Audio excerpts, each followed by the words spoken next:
आदाब अर्ज़ है MCN उर्दू न्यूज़ में आपका खैर मकदम। नाजरीन, मैं हूं नवीद अंजुम। खबरों के इस सिलसिले को आगे बढ़ाने से पहले आइए एक नज़र डालते हैं आज की ख़ास खबरों पर।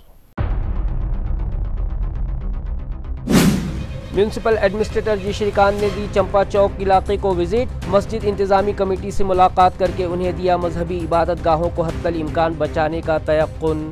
साकिनान ने किया जल्द अज जल्द DP रोड की मार्किंग का मुतालबा।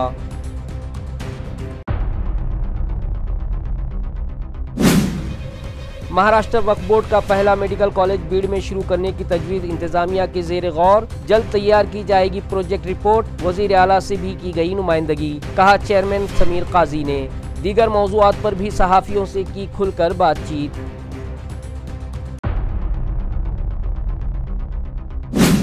खान पट्टों का लीज पीरियड खत्म होने के बाद भी जोरों शोर से जारी है जिले भर में 100 से जायद गैर कानूनी स्टोन क्रशर्स। हुकूमत व इंतजामिया का हो रहा है बड़े पैमाने पर माली नुकसान, मगर मुताल्लिका इंतजामिया सो रहा है कुंभकर्ण की नींद। और दौलताबाद इलाके में पेश आई दिल को दहला देने वाली वारदात। मोहब्बत में पड़ी दरार के बाद एक नौजवान ने अपनी माशुका को घाट से धकेल कर उतार दिया मौत के घाट और शिऊर पुलिस स्टेशन पहुंचकर खुद को कर दिया सरेंडर। केस दर्ज, तहकीकात जारी। अब खबरें तफसील से।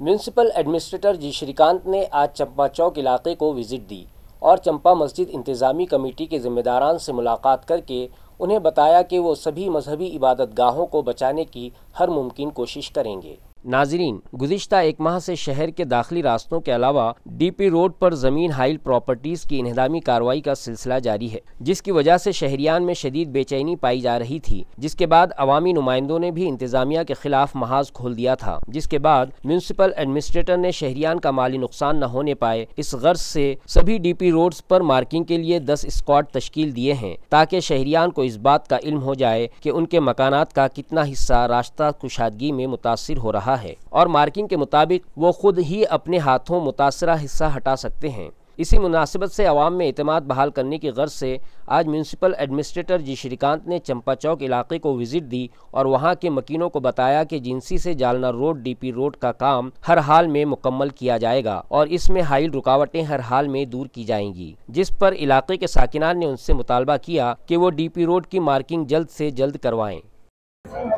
ये कमिश्नर साहब जो आज चंपा मस्जिद में आए थे, मीटिंग जो हुई तो उन्होंने जो है तो ये बताया कि भाई हम कमेटी के लोगों को एक टाइम देंगे और कमेटी से बात करे बाद ही कुछ एक्शन लेंगे।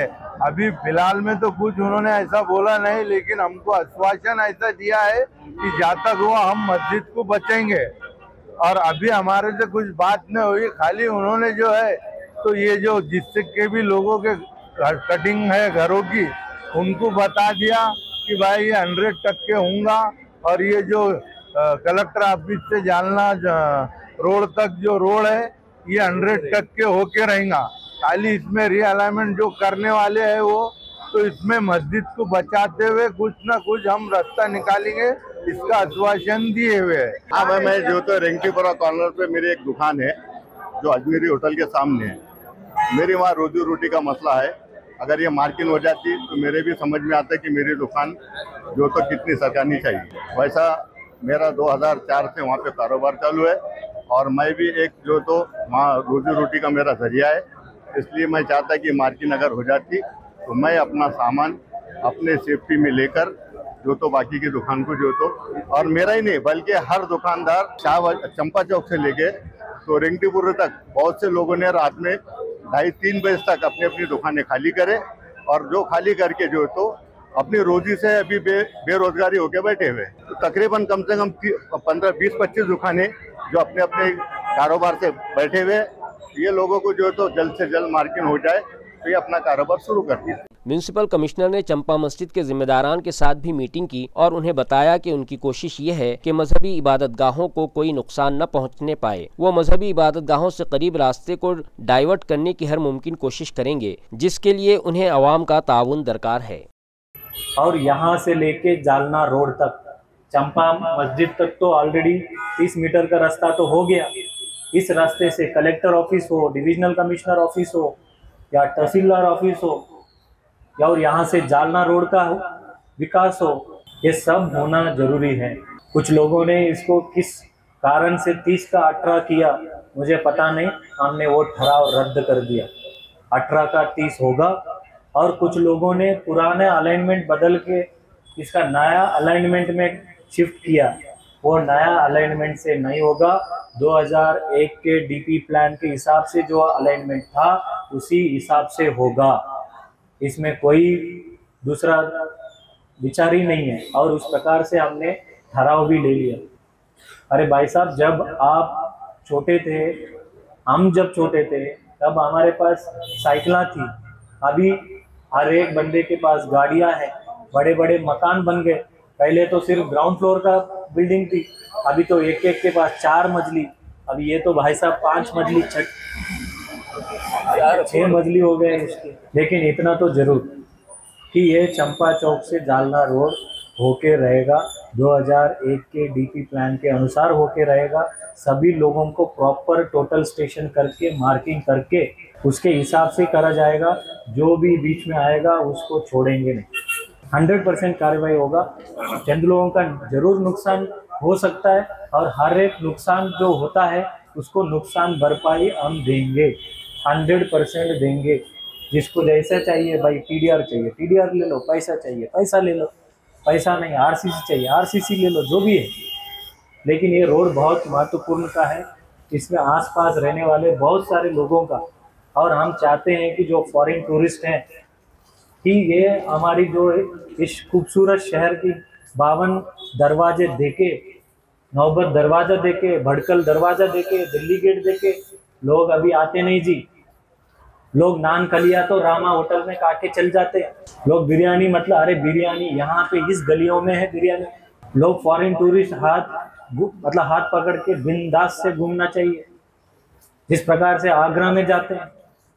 अभी क्या है, ऐसे ही शहर को ख़त्म कर दोगे?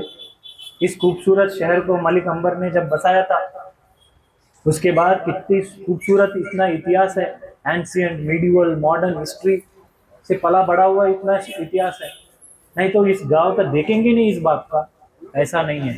प्रशासन 100% हर जगह पे हर रास्ता जो डेवलपमेंट प्लान में है वो डेवलपमेंट प्लान में होके ही रहेगा। यहाँ लोगों को शंका रहती है, इसलिए फिर मेरे को आना पड़ा। अभी जो क्लैरिटी मैं आपको दे रहा हूँ कि जो टोटल स्टेशन होगा इसका कितना जाएगा कितना कटेगा वो आपको बताया जाए, और उसके बाद मार्किंग जिस प्रकार से होगी उस प्रकार से कोई धार्मिक स्थल अगर है उसको रीअलाइन कर सकते हैं क्या, कुछ बचाए जा सकते हैं क्या, वो 99.99% ये जो मस्जिद है, अरे भाई 100% हम कोशिश करेंगे रीअलाइनमेंट करके। अगर कोशिश करेंगे, अगर मैं कुछ कर ही नहीं सकता तो मैं क्या कर पाऊंगा। तो इसमें ऑलरेडी रेंट एजेंसी तक सिर्फ 33 प्रॉपर्टीज़ हैं। 33 प्रॉपर्टी का जहाँ भी नुकसान अगर हो रहा है, कोई धार्मिक स्थल का अगर नुकसान हो रहा है, उसकी भरपाई भी हम कॉरपोरेशन से हम देंगे, ताकि वो तुम बाद में बना दे सको। ऐसा नहीं है धार्मिक स्थल है तो हम इसको छोड़ देंगे, ऐसा कुछ भी नहीं है। रीअलाइनमेंट करके जो चीज़ होगा वो चीज़ हम प्रयत्न करेंगे 100%, क्योंकि रोड डिज़ाइन में कैसा भी ऐसा नागमोड़ी रास्ता नहीं बना सकते। हम उसको ज़रूर जब टोटल स्टेशन करेंगे इसमें कुछ एडजस्ट किया जा सकता है क्या, क्योंकि हर बार हम ये सोचते हैं कि भाई इसमें कैसा बचाया जा सकता है। कि जैसा मैंने रोशन गेट का, कटकट गेट का उदाहरण दिया कि भाई वहाँ पे इधर अगर बचाना है तो सामने किसी न किसी का तो मकान जाएगी, किसी न किसी का तो दुकान जाएगी तो जाएगी। लेकिन फिर वो व्यवस्था हम चर्चा वगैरह करके जो कमेटी है, जो मस्जिद की कमेटी है या कोई दरगाह की कमेटी है, उनके साथ हम अलग से मीटिंग लेके उनको जो भी है हम लिख के देंगे, बोलेंगे नहीं। हम जो बोल रहे हैं वो लिख के देते हैं, और जो लिख के नहीं दे सकते हम वो भाषा बोलते ही नहीं। तो इसलिए मेरा आपसे दरख्वास्त है। और दूसरा कि जो इस गुंटेवारी करने के टाइम पे लोग कुछ भी रेटा बोल रहे हैं, कुछ भी रेट के चक्कर में मत पड़ो। हमारा गुंटेवारी कैलकुलेटर है, उतना ही रेट है।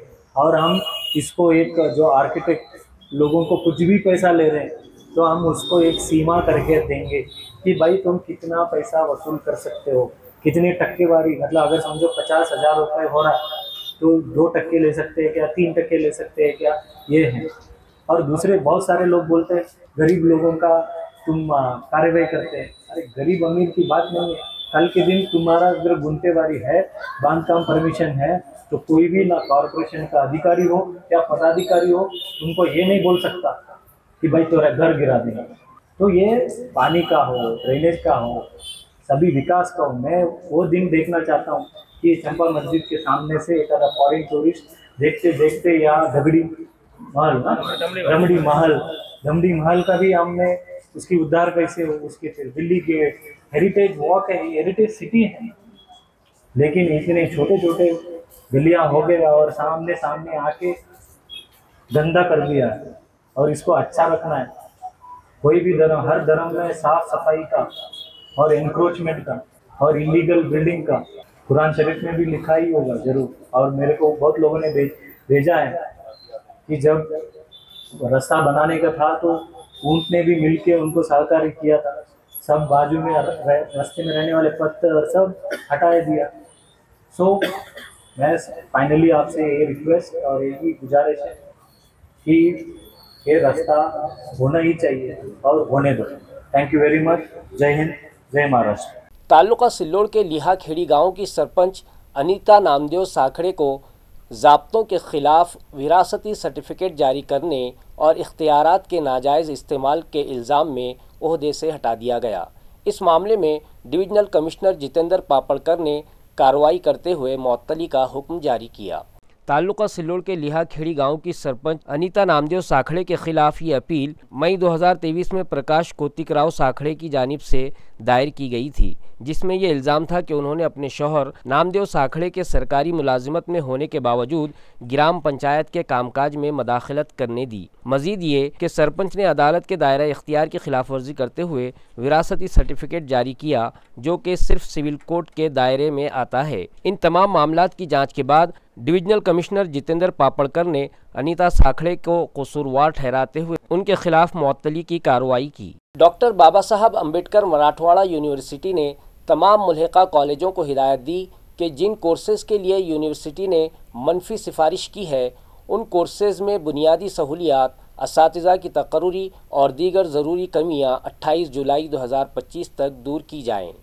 वाज़ेह हो कि इस ज़िमन में यूनिवर्सिटी ने ख़ास तौर पर औरंगाबाद, जालना और उस्मानाबाद के कॉलेजों को हिदायत दी है कि तमाम खामियों की तकमील से मुताल्लिक़ दस्तावेज़ी सबूत मक़र्ररा तारीख़ तक बज़रिए ख़ास तालीमी शोबे को पेश किए जाएँ। यूनिवर्सिटी ने वाज़ेह किया है कि अगर मुक़र्ररा तारीख़ तक मतलूबा मालूमात मौसूल नहीं होती तो ये समझा जाएगा कि मुताल्लिक़ा कॉलेजेस को इस पर कोई एतराज़ नहीं है और इस बुनियाद पर रजिस्ट्रेशन अथॉरिटी को मुनासिब कार्रवाई के लिए मालूमात फ़राहम की जाएंगी। इसी के साथ यूनिवर्सिटी ने वाज़ेह किया कि जिन कोर्सेज के लिए हतमी तौर पर मनफी सिफारिश की गई है, उन्हें दाखिले की इजाज़त न दी जाए। अगर किसी कॉलेज ने तलबा को इस हवाले से गुमराह किया या मालूमात छुपाई है तो सख्त कार्रवाई अमल में लाई जाएगी। ज़िला औरंगाबाद में गायरान ज़मीन पर काबिज़ अफराद को बेदखल करने के लिए 17 जुलाई को एक हुक्मनामा जारी किया गया था, जिसके खिलाफ आज सैकड़ों की तादाद में मुतासरा अफराद ज़िला कलेक्टर पहुँचे और इस हुक्म को फौरी मनसूख करने का मुतालबा किया। ज़िला औरंगाबाद में गायरान ज़मीनों से नाजायज़ कब्ज़े हटाने के हालिया हुक्म को फौरी तौर पर मनसूख करने का मुतालबा ज़ोर पकड़ने लगा है। 17 जुलाई को जारी करदा हुक्म के खिलाफ आज secular Republican federation of India की जानिब से ज़िला कलेक्टर को याददाश्त पेश की गई, जिसमें वाज़ेह किया गया है कि ये हुक्म अवाम को बेघर करने वाला और नाकाबिल कबूल है। इस मौके पर नायब कलेक्टर प्रवीण फुलारी ने दरख्वास्त गुजारों से तफसीली गुफ्तगू की और उनका मेमोरेंडम कबूल किया। Secular Republican federation of India के सदर दीपक खिलारे ने मीडिया से बात करते हुए कहा कि अगर ये हुक्म वापस न लिया गया तो अवामी तहरीक का आगाज किया जाएगा। सरकारला इशारा असा आहे की विकास तुम्ही निश्चितच करा, परंतु जो सुप्रीम कोर्टाचा 2011चा जो आदेश आहे, अनुसूचित जाती, अनुसूचित जमाती, भूमिहीन, मजूर या लोकांची व्यवस्था करा। या लोकांची व्यवस्था न करता जर तुम्ही त्यांना उद्ध्वस्त करत असाल तर याचा खूप मोठा गंभीर परिणाम होऊ शकतो। लोक जर रस्त्यावर उतरले आणि लोक जर उद्ध्वस्त झाले आणि त्यांच्या जगण्या मरण्याचे जर प्रश्न निर्माण झाले तर इथं कायदा व्यवस्थेचा प्रश्न निर्माण होईल आणि सगळ्यात पुढे डॉक्टर दीपक खिल्लारे उभा राहील, ही गोष्ट यांनी लक्षात घ्यावी। महाराष्ट्र वक्फ बोर्ड का पहला मेडिकल कॉलेज जिला बीड़ में शुरू किया जा रहा है। ये इत्तला वक्फ बोर्ड के चेयरमैन समीर काजी ने आज एक प्रेस कॉन्फ्रेंस में दी। उन्होंने बताया कि इस सिलसिले में हाल ही में जिला बीड़ के कलेक्टर और सिविल सर्जन से तफसीली मीटिंग की गई और दोनों ही सरकारी अफसरान मेडिकल कॉलेज के लिए दरकार ज़मीन और दीगर बातों से मुताल्लिक जल्द ही अपनी तफसीली रिपोर्ट पेश करेंगे। समीर काजी के मुताबिक उन्होंने इस ज़िमन में रियासती वज़ीर आला से भी नुमाइंदगी की है और जल्द ही महाराष्ट्र वक्फ बोर्ड का पहला मेडिकल कॉलेज शुरू हो जाएगा। उन्होंने इस बात का भी अज़्म किया कि बीड़ में मेडिकल कॉलेज शुरू करने के बाद दीगर अजला में भी वक्फ बोर्ड के मेडिकल कॉलेजेस शुरू करने के लिए ठोस कदम उठाएंगे। आपल्या पूर्ण भारताचं पहिलं कॉलेज होतंय, ऐका तुम्ही, तर ते पहिलं कॉलेज बीडमध्ये आमच्याकडे त्याच्यासाठी जी जमीन पाहिजे रोड टच ती सहजरित्या अवेलेबल होते आणि तिथं करतोय। पण आमचा जे काय प्रोग्राम आहे आता चालू की त्याप्रमाणे वक्फ मिळकतीचं जर युटिलायझेशन झालं तर हे तरी शासनाच्या मदतीने होतं। आम्ही स्वतःचे मेडिकल ओपन करू, मेडिकल कॉलेज जे प्रत्येक रिजनमध्ये मेडिकल कॉलेज ओपन करू, कारण या मिळकती सगळ्या कमर्शियल मिळकती जास्तीत जास्त आहेत। शेतीची जरी जमीन असली तर वक्फची जमीन उपजाऊ जमीन आहे, त्याच्यातून आम्ही उत्पन्न रिकवर करू आणि प्रत्येक जिल्ह्यात मेडिकल कॉलेज होईल असं आमचा उपक्रम आहे। त्याच्यासाठीच आम्ही जे आहे ना एक परवा मला वाटतं एक 5-6 दिवसापूर्वी जिल्हाधिकारी बीड यांच्यासोबत बैठक झालेली आहे। त्याच्यामध्ये सिव्हिल सर्जन होते, त्यानंतर बरेच त्याच्याशी संबंधित अधिकारी होते। तर मेडिकल कॉलेजला किमान आणि कमाल किती जमीन लागेल त्याच्याबद्दल जे आहे 15 दिवसात अहवाल सादर करण्यासाठी सांगितलेलं आहे, निर्देश दिलेले जिल्हाधिकारी महोदयांना। आमच्याकडे एक 18 एकरचा प्लॉट आहे, 32 एकरचा एक प्लॉट आहे वक्फचा बीड शहरामध्ये आणि एक 25 एकरचा। तर ते त्यांचा जे क्रायटेरिया आहे त्याच्याप्रमाणे ते आम्ही ठरवू। नाही असं नाही आहे। हे बघा संभाजीनगर बोलतो साहेब, आपला उद्देश सर्वप्रथम काय असतो की लोकांना सोयी सुविधा मिळाव्या।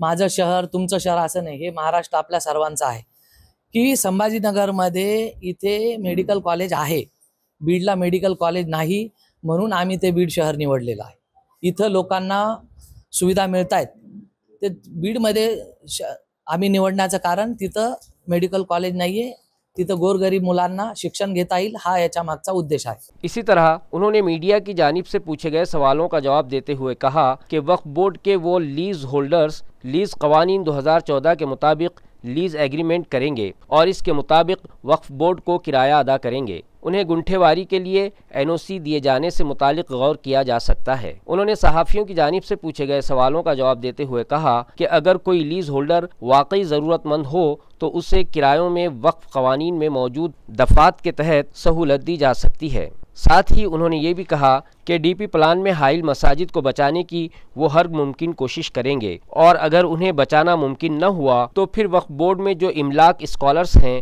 उनकी राय से उसे दूसरी जगह मुंतकिल करने के बारे में गौर करेंगे। ये सवाल का भी मैं आपके म्यूनिसिपल कमिश्नर से बात की है। जिस तरीके से हम लोगों ने देखो 2.5% का लीज रूल में किराया लेने का हमको अख्तियार है, लेकिन उसमें हमको कुछ ये भी अख्तियार दिया गया है कि बोर्ड को यदि लगता है कि यहाँ पे 1.5% भी लिया जाता है, उसके कुछ प्रोसीजर है, वो प्रोसीजर में अगर बैठता है तो हम 1% का कंसेशन दे सकते हैं उनको। वो कंसेशन हम जहाँ दे सकते बिल्कुल देंगे। तो उस तरीके से हमने म्यूनिसिपल कमिश्नर के साथ बैठक का आयोजन किया है कि जिस तरीके से हम ये रियायत दे रहे हैं कि कहीं आपके भी एक्ट में ऐसा कोई प्रोविजन है कि आप रियायत दे, इससे हमें फ़ायदा होगा क्योंकि हमारी प्रॉपर्टी सेफ हो जाएगी, वो हमारे किराएदार बन जाएंगे और म्यूनिसिपल काउंसिल को भी उसका टैक्स मिलेगा क्योंकि वो एक्ट बिल्कुल अलग है, हमारा एक्ट अलग है। मस्जिद के सुनो, ये जो वक्फ बोर्ड है बनाई मस्जिद के सुपरविजन के लिए, तो हम कैसे तोड़ेंगे उसको? हमारे पास जो भी कानून में प्रोविजन है सबसे पहले हम मस्जिद को प्रोटेक्ट करेंगे, हम मस्जिद को टूटने नहीं देंगे आखिरी सांस तक इंशाल्लाह।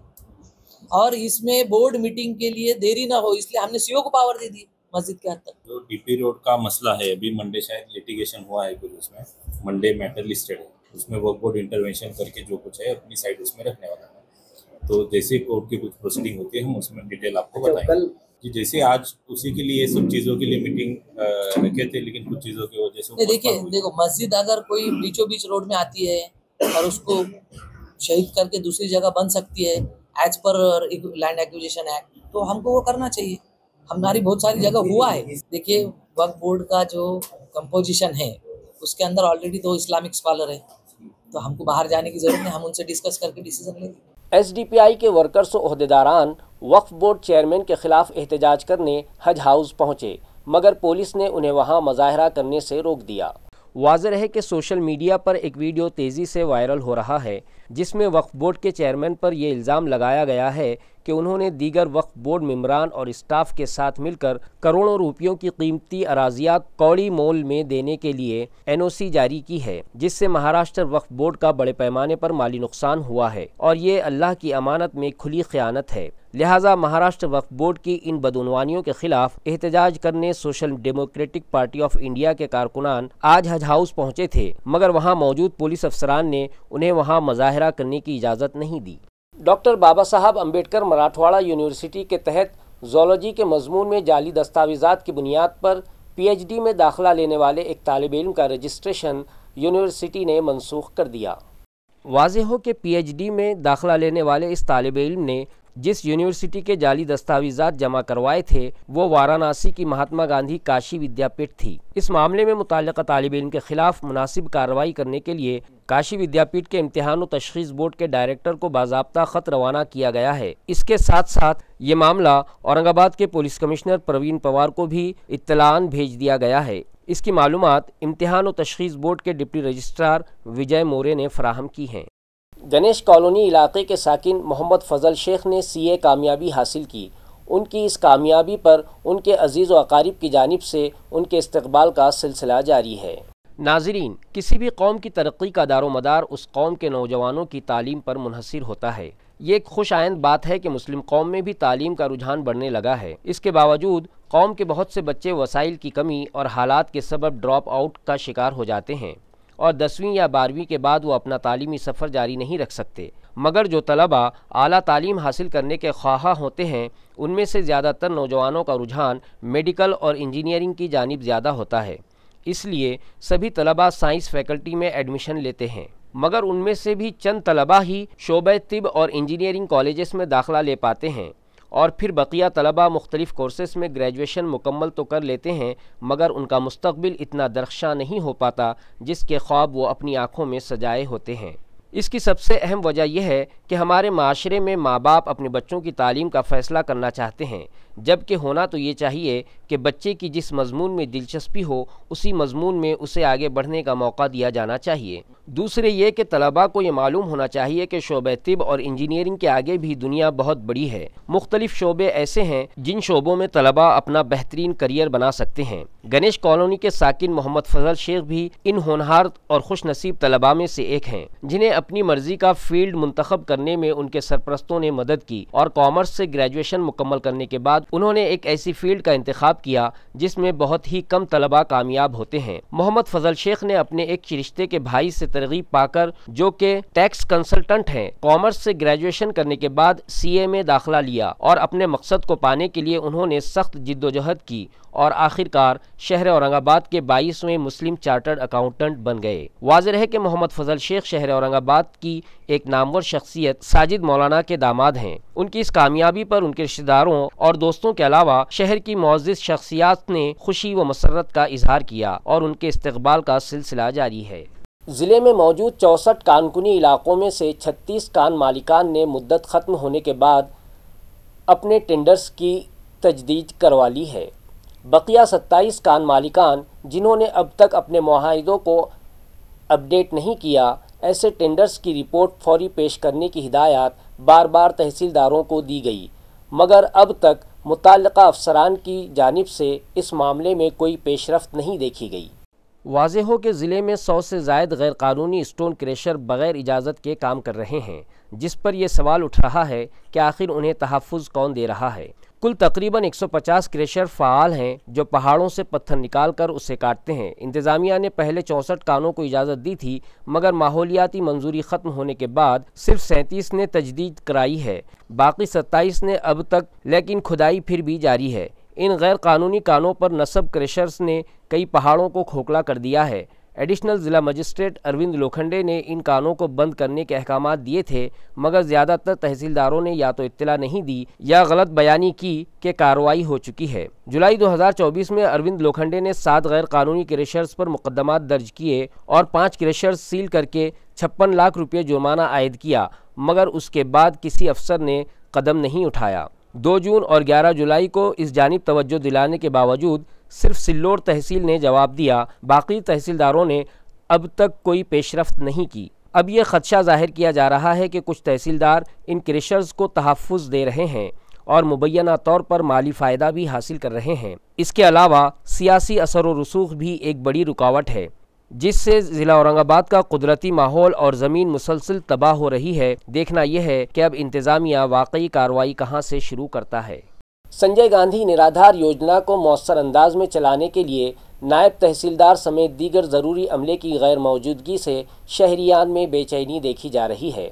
इस ज़िमन में MCN के नुमाइंदों ने तहसील दफ्तर पहुंचकर सूरत हाल का जायज़ा लिया। संजय गांधी निराधार योजना लाखों बेसहारा लोगों के लिए एक वक्ती सहारा है। इस स्कीम के तहत हुकूमत हर महीने 1500 रुपये फराहम करती है, लेकिन गुज़िश्ता चंद महीनों से औरंगाबाद में अमला और नायब तहसीलदार न होने की वजह से हज़ारों फाइलें इल्तिवा में पड़ी हैं। आवाम को सख्त परेशानी का सामना है और कामों में ताख़ीर हो रही है। आज MCN ने तहसील दफ्तर में पहुंचकर सूरत हाल का जायज़ा लिया और बेसहारा शहरियान के तासुरात मालूम किए। आइए देखते हैं क्या हैं इनके तासुरात।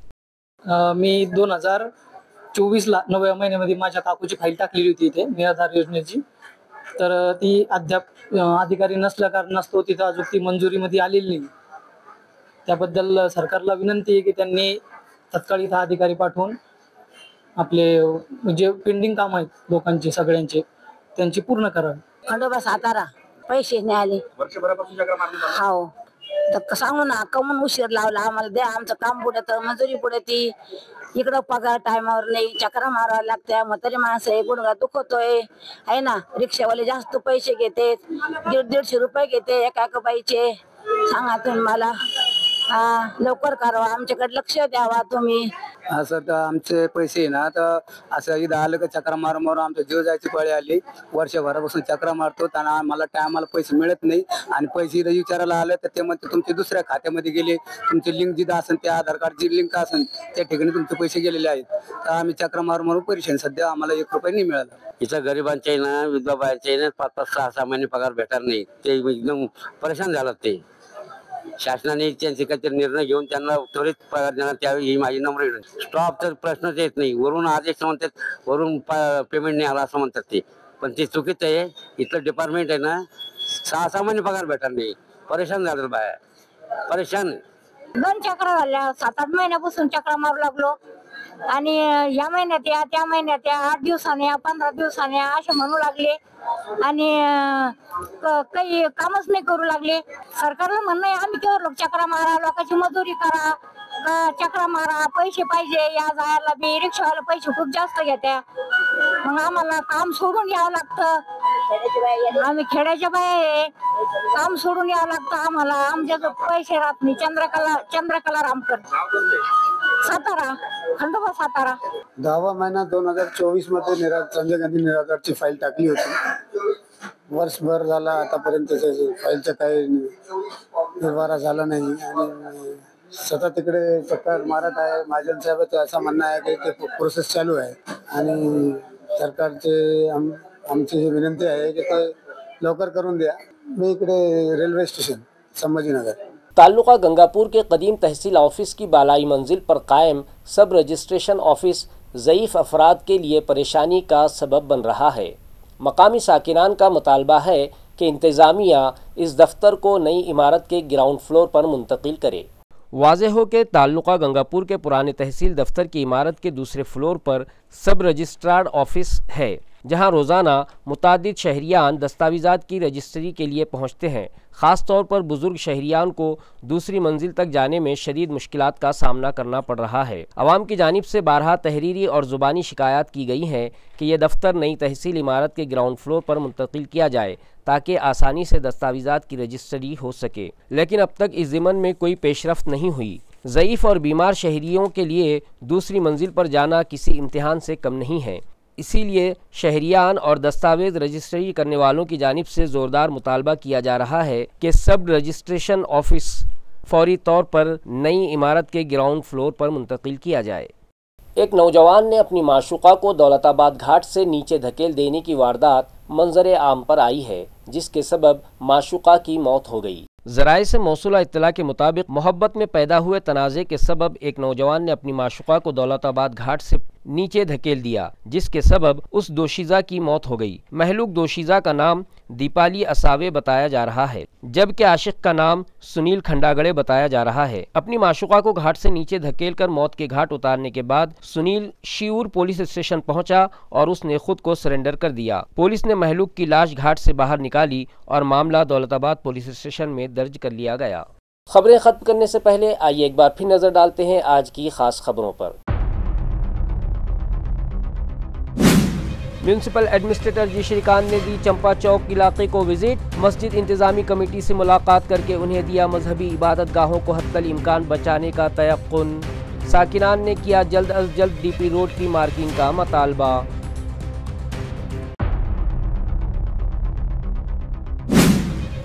महाराष्ट्र वक्फ बोर्ड का पहला मेडिकल कॉलेज बीड़ में शुरू करने की तजवीज़ इंतजामिया के ज़ेर गौर। जल्द तैयार की जाएगी प्रोजेक्ट रिपोर्ट। वज़ीर आला से भी की गई नुमाइंदगी, कहा चेयरमैन समीर काजी ने। दीगर मौज़ूआत पर भी सहाफ़ियों से की खुलकर बातचीत।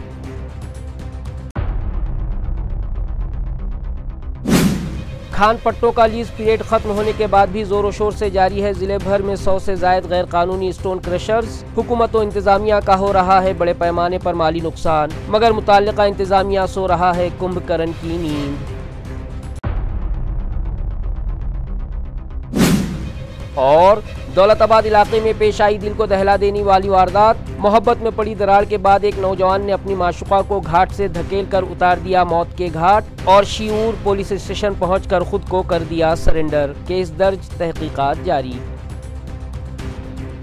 इसी के साथ MCN उर्दू खबरनामा यहीं ख़त्म होता है। कल फिर मुलाकात होगी कुछ और खबरों के साथ। तब तक के लिए मैं नवीद अंजुम आपसे इजाज़त चाहता हूँ। खुदा हाफिज़।